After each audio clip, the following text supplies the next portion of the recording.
시청자 여러분 안녕하십니까. 지금부터 천옥현의 안보정론을 시작하겠습니다. 이제 또다시 12월 두 번째 주일을 맞이합니다. 시청자 여러분들 이번 주부터요 2.5단계로 서울 지역의 경우에는 상향 조정이 됩니다. 그래서 지금 정부 당국에서는 가급적 이 모임 같은 것을 최대한도로 줄여달라, 연기해달라 이렇게 강력히 요청하고 있어요. 이렇게 2.5단계 상향 조정은 앞으로 3주간 계속될 예정이라고 합니다. 그래서 우리 시청자 여러분들께서 각별히 건강에 조심해야 되겠다 이런 말씀을 드리고 싶고요. 그리고 현재 백신이 전 세계적으로 세 가지 지금 많은 이 개발 경쟁이 일어나고 있는데 백신 세 가지 종류를 세 종 이상을 확보한 나라가 총 12나라에 이르는데요. 우리 대한민국 문재인 정권은 겨우 한 종류밖에 지금 확보하지 못하고 있다. 이런 지금 우려스러운 뉴스가 나오고 있습니다. 이게 바로 문재인 정권의 실상이에요. 예. 여러분들은 뭐 크게 놀라지 않으실 겁니다. 예.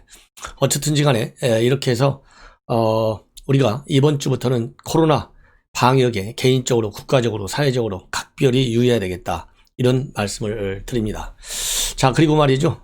이번 주가 사실상 윤석열의 운명을 결정하는 가장 중요한 주가 되지 않을까 이런 생각이 드는데요. 첫째로 오늘 전국 법관회의가 열립니다. 이 전국 법관회의에서 현재로서 우리가 이제 관심을 갖는 부분은 이 추미애가 윤석열 직무정지를 하면서 이유 중에 하나로 범죄 행위로 적시한 사건이 바로 뭐냐면 판사 사찰 문건입니다. 근데 이제 판사 사찰 문건 이 법조계에서 전반적으로 제야 법조계는 물론이고 검찰 등 일체 문제가 없는 그야말로 참고 문건에 불과하다. 절대 사찰 문건이 아니다. 그리고 이 사법부 쪽에서도 즉 법원 쪽에서도 전반적으로 이 검찰 쪽 분위기가 다르지 않습니다. 그렇기 때문에 일단 오늘 전국 법관회의에 중요 의제로 올라갈 가능성은 없지만은 그래도 일부 이 판사들 중에서는 이 사찰성 문건이 있는 거 아니냐 따져봐야 된다 이런 의견도 극히 제한적으로 있기 때문에 일단 오늘 그것이 사찰 문건이 의제로 되느냐 안 되느냐도 우리가 지켜봐야 할 대목 중에 하나고요. 그 다음에 이제 9일 날은 바로 공수처법이 강행 처리될 예정으로 있어요. 국회에서. 또 요 사항도 우리가 지켜봐야 되겠다. 왜냐하면 지금 현재 여권의 시나리오를 보면 허다하다 안 되니까 이제 최종적으로는 결국 최후의 마지노선이 바로 공수처법을 강행 통과시켜가지고 공수처를 조속히 발동을 시켜서 검찰이 수사하고 있는 여러 가지 민감한 현안들, 살아있는 권력에 대한 수사들, 이거를 몽땅 공수처로 뺏어오는 그래서 윤석열을 갖다가 사실상의 제거 효과나 마찬가지의 효과를 내는 이것이 이제 마지막 시나리오거든요. 그렇기 때문에 9일날 공수처법 강행 통과시키려고 하고 있고요. 이에 맞서서 야당에서는 지금 의원들 총비상 대기령을 내려놓고 최후의 저지 투쟁에 나서겠다. 이렇게 지금 알려지고 있어요. 그래서 작년 12월에 패스트 트랙 때문에 여야 간의 몸싸움이 벌어지고 그걸로 인해서 지금 현재 야당 의원들 많은 인원들이 10명이 넘는 의원들이 지금 현재 패스트 트랙과 관련돼서 재판을 받고 있어요. 그렇기 때문에 제2의 또 이 파동이 일어날 가능성도 배제할 수 없는데요. 글쎄 국민의힘 측에서 그렇게 지금 패스트 트랙으로 걸려가지고 이 목숨이 간당간당하다 하는 생각을 그런 이 위기의식에 빠져있는 의원들도 상당수가 있는 것으로 그렇게 알려지고 있는데 그렇게 몸을 던져서까지 할 정도의 투쟁의지가 있을런지는 지켜봐야 되겠습니다. 그리고 이제 10일 날이 결전의 날이에요. 징계위 10일 날 열리는데 지금 일각에서는 징계위 자체가 안 열릴 수도 있다. 저도 그런 생각에 동의합니다. 왜냐하면 지금 여론이 만만치가 않아요. 거기에 어설프게 자기 이름 올렸다가 을사오적된 시대에 경사오적이 된다라는 지금 현재 이 SNS 선상에 글을 올린 김은식 교수도 있어요. 이런 역사적인 오류 심판의 무대에 자기 이름을 올린다? 이거는 자기 족보에 올라갈 일이다. 저는 그런 말씀을 드리고 싶어요. 족보에 올라가면 어떻게 됩니까? 조상 잘못됐다는 후손의 비판이 한 수십 년간 계속되게 돼 있어요. 이런 역사적 오류를 범하겠느냐. 그렇기 때문에 이번 징계위 자체가 열리지 않을 가능성도 충분히 있고 대통령 연대로 절차적 정당성과 그리고 공정성을 확보하는 그런 메시지를 진실성 있게 우리가 받아들이고 그리고 여당에서 그리고 특히 추미애와 문재인 대통령이 정말 우리 국민의 이 분노를 감안해서 그리고 비판을 감안해서 그런 지시를 내렸다고 한다면 징계위는요, 안 열리는 것이 아니라 철회되는 것이 맞다. 이것이 저의 생각입니다. 따라서 징계위가 안 열리는 것이 너무나 정당한데, 이 정당한 조치가 되려면요, 여론의 강력한 압박이 필요하고, 그렇기 때문에 그러기 위해서는 제 방송과 같은 이런 비판적 시각을 가지고 있는 여론 조성에 많이 앞장서야 되겠다, 이런 말씀을 드립니다. 그래서 지금 현재로서는 10일 날 징계위에 윤석열 총장이 직접 참석을 해서 반론을 펼 것이냐 말 것이냐는요, 내일 모레 9일 날 입장을 밝힌다, 이렇게 지금 알려지고 있어요.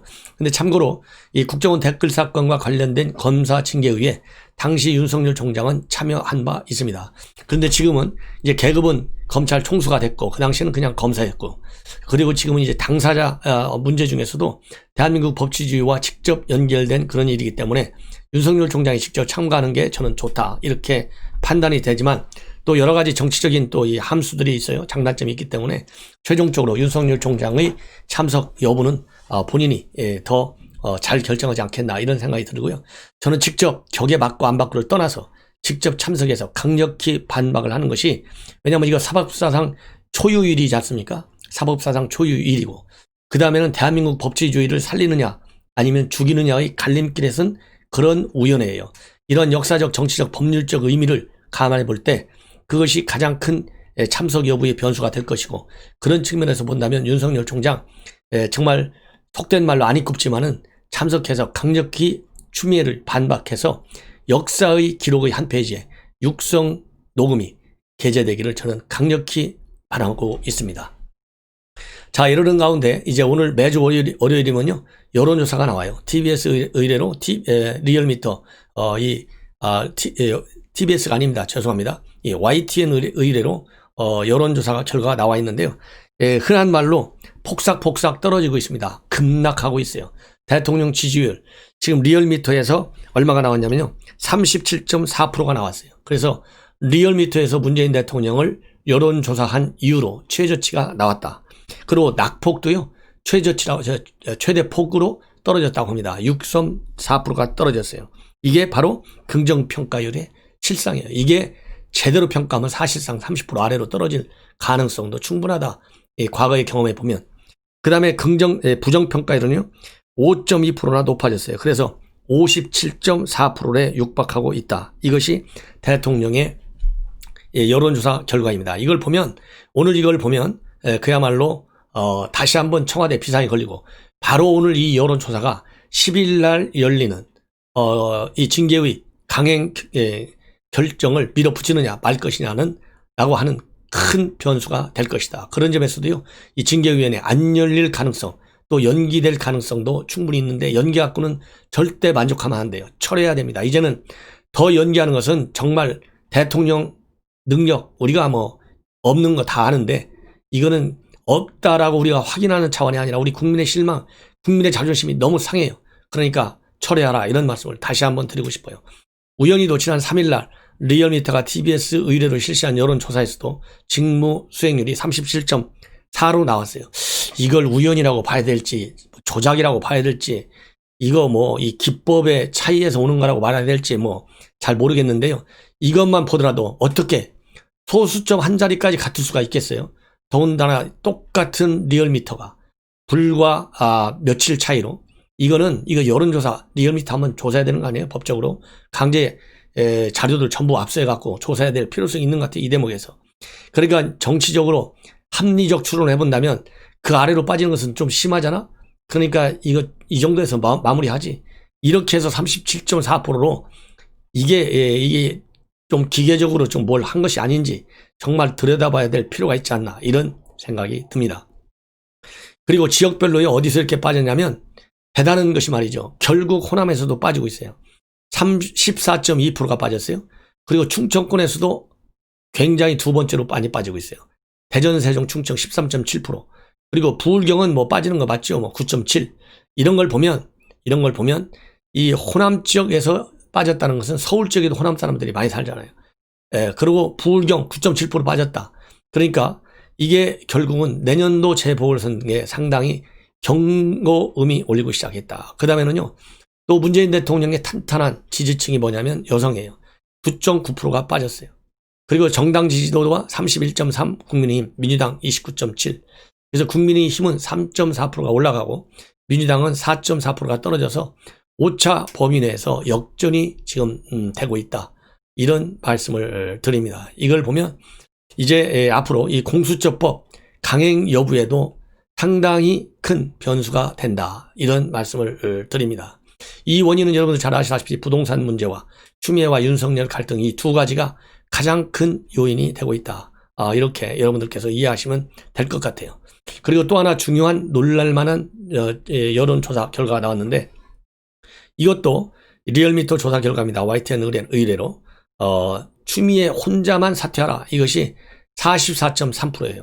윤 장관 혼자 사퇴하라는 30.8%.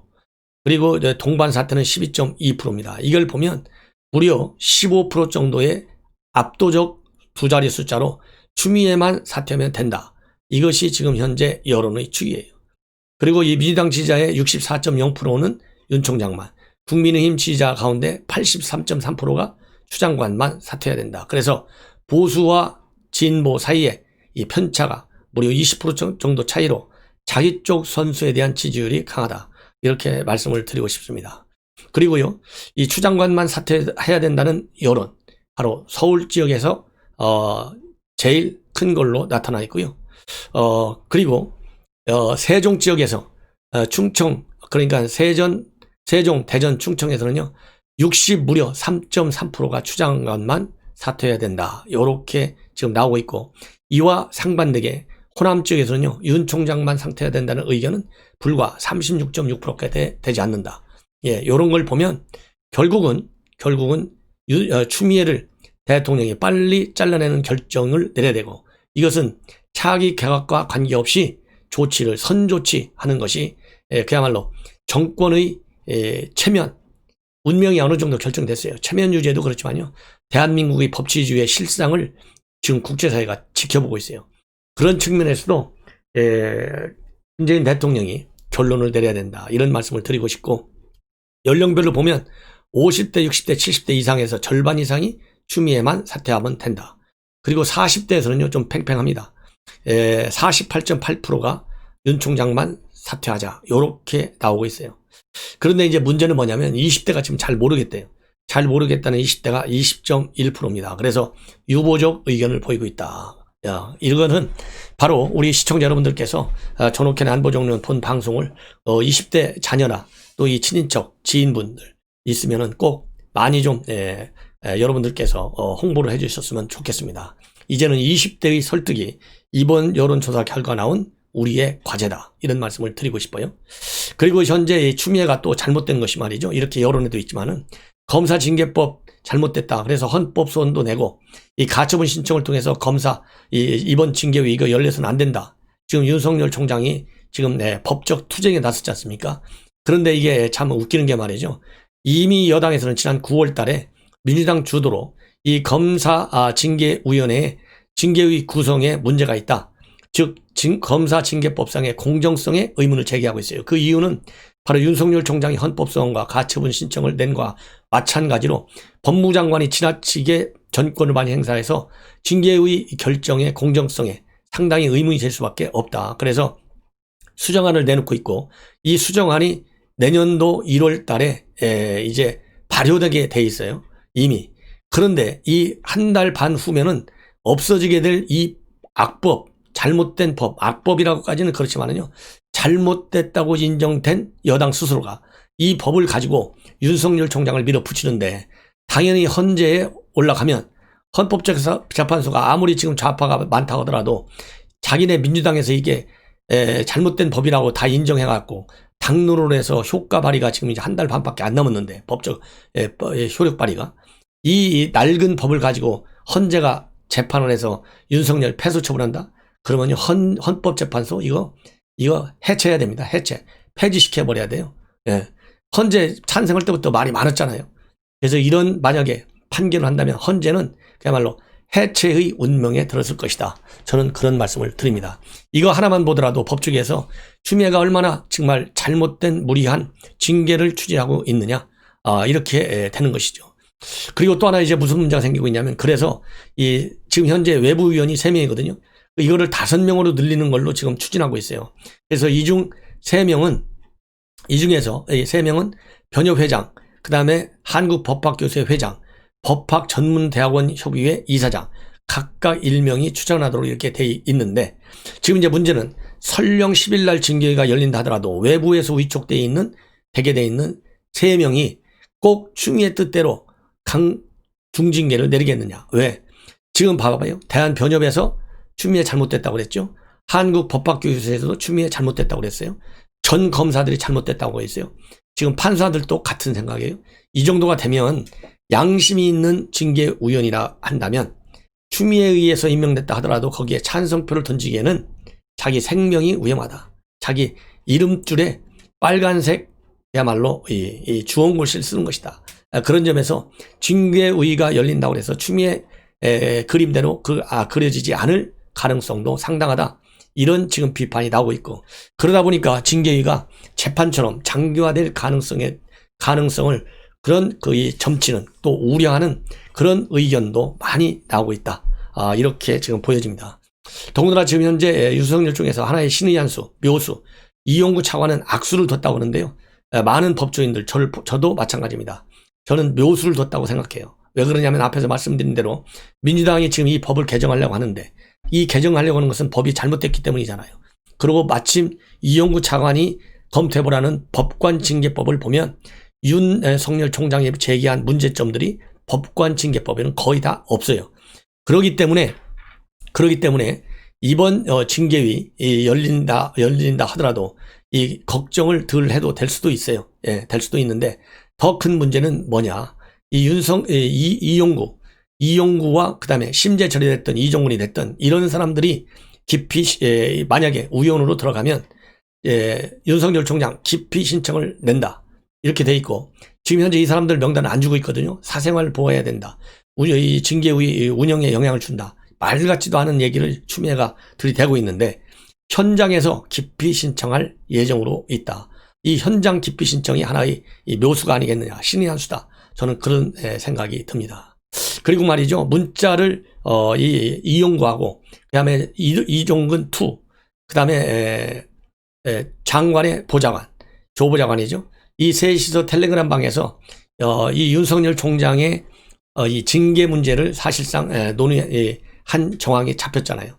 그런데 이 박은정과 그다음에 이종근이가, 한 사람은 조퇴를 하고요. 박은정은, 그러니까 이종근 남편은 조퇴를 하고 박은정은 연가를 썼어요. 그리고 김태훈 법무부 검찰 과장도 또 연가를 썼어요. 이것이 뭘 의미하느냐? 이게 이제 모의한 것도 다 걸려들었죠.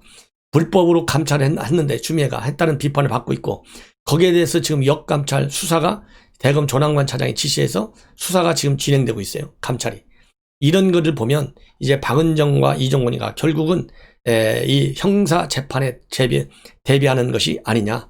이런 지금 뉴스가 나오고 있다. 이런 말씀을 드립니다. 그리고 나경원 전 의원이 오늘 조선일보에 최보식이 만난 사람 대담을 했어요. 여기에서 나경원의 의견 여러분들에게 간략하게 말씀을 드리겠습니다. 제목이 나경원 우파는 비겁했고 함께 맞서지 않아서 벼랑 끝까지 밀려있다. 이렇게 지금 나와 있는데요. 본래 이제 나경원 북 콘서트가 지난주에 열릴 예정이었는데 코로나 때문에 취소됐다고 합니다. 그러면서 이제 그동안의 원전 출산 문제라든가 그 다음에 이제 스페셜 올림픽 코리아 특혜 채용 문제라든가 자녀, 이런 것들이 전부 검찰에서 사실상 무혐의로 끝났어요. 이것만 보더라도 나경원 의원이 원내대표 하면서 강력히 투쟁했잖아요. 그러다 보니까 보복을 당한 것이다 라는 인식, 그리고 실제로 그건 보복 가능성이 상당히 커요. 이런 거에 대한 본인의 고충과 평가를 내놓고 있습니다. 예. 내놓고 있고요. 그래서 이제 앞으로 이제 서울시장에 나와야 되는데, 이 서울시장 출마와 관련해서 본인의 판단, 그리고 현재 국민의힘과 관련된 의견, 이런 것들을 내놓고 있어요. 그래서 이 나경원 의원이 말한 중요 핵심 이슈에 관해서 말씀을 드리겠습니다. 먼저 이 보수 가치가 시대 흐름에 뒤처졌다라고 하는 그런 이 야당 내 반응에 관해서는, 평가에 관해서는 선거에 크게 몇 번 졌다고 엉뚱한 곳에서 해답을 찾아서는 안 된다. 어설프게 저쪽을 따라가면 유권자는 원조를 찍지 짝퉁을 찍지 않는다. 정당이 굳이 두 개 있을 필요도 없는 것이다. 예. 그리고 정당이 살아남으려면 지금은 시대 흐름인 좌파에 올라타야 한다는데 여기에 대해서는 용기가 부족한 정치다. 일시적인 부정적 여론과 언론의 공격에 위축돼 물러서면 더 심각한 당의 위기를 맞는다. 우리가 스스로 옳다고 믿는 가치에 자신감을 가져야 한다.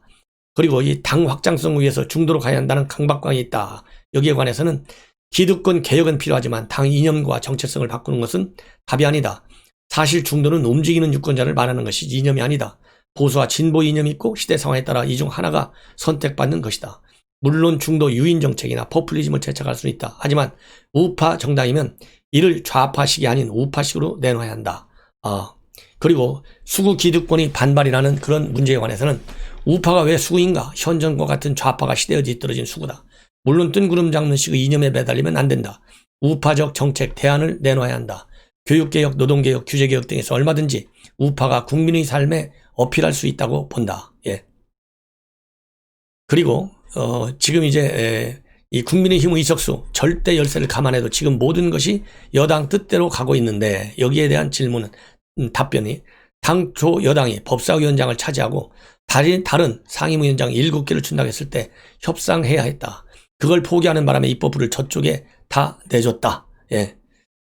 이런 지금 비판을 하고 있습니다. 그리고 이제 이번 서울시장 선거와 관련해서 한마디 하고 있어요. 서울시장 후보 적합도 조사에서 박영선 장관에 이어 5차 범위 내 2위로 나왔다. 2011년 서울시장 보궐선거에서 민주당 후보였던 박영선은 범야권 경선에서 박원순에게 졌고 박영선은 당신은 본선에서 패배했는데 여기에 대한 답변이 오세훈 시장 사퇴와 안철수 등장으로 당시 서울시장 선거는 질 수밖에 없는 선거였다. 한나라당이 서울시장을 버렸는데 왜 또 한나라당을 찍어야 하는지를 설득해야 했다. 이번엔 저쪽에서 버린 서울시장 자리다. 하지만 박원순 성추행과 자살로 비롯된 선거라는 게 이미 완전히 희석돼 버렸다. 그리고 서울시장 보선 전망과 관련해서는요. 보궐선거 투표율은 매우 낮다. 결국 분노 투표나 조직 투표가 승부를 결정짓는다. 서울시 25개 구청장 중 24개가 여당이다. 조직 투표에서 100배 불리하다. 결국 현 정권에 분노한 시민과 야당 핵심 지지층이 투표하러 나와야 이긴다. 이들을 참깨워 투표장에 나올 수 있게 하는 후보가 필요하다. 예. 그리고 낙선한 뒤 정치를 계속 해야 하겠다는 열망이 더 강해졌냐 물어보니까요. 정치를 그만두는 것까지도 생각해봤다. 그러면 현 정권의 탄압과 공작에 지는 것이 된다. 나는 쉽게 굴복하지 않는다. 예. 나경원 의원의 전 의원의 강한 결기를 엿볼 수 있다. 이런 말씀을 드립니다. 시청자 여러분, 이것으로 제 방송을 마치겠습니다. 많은 성원 당부드립니다. 고맙습니다.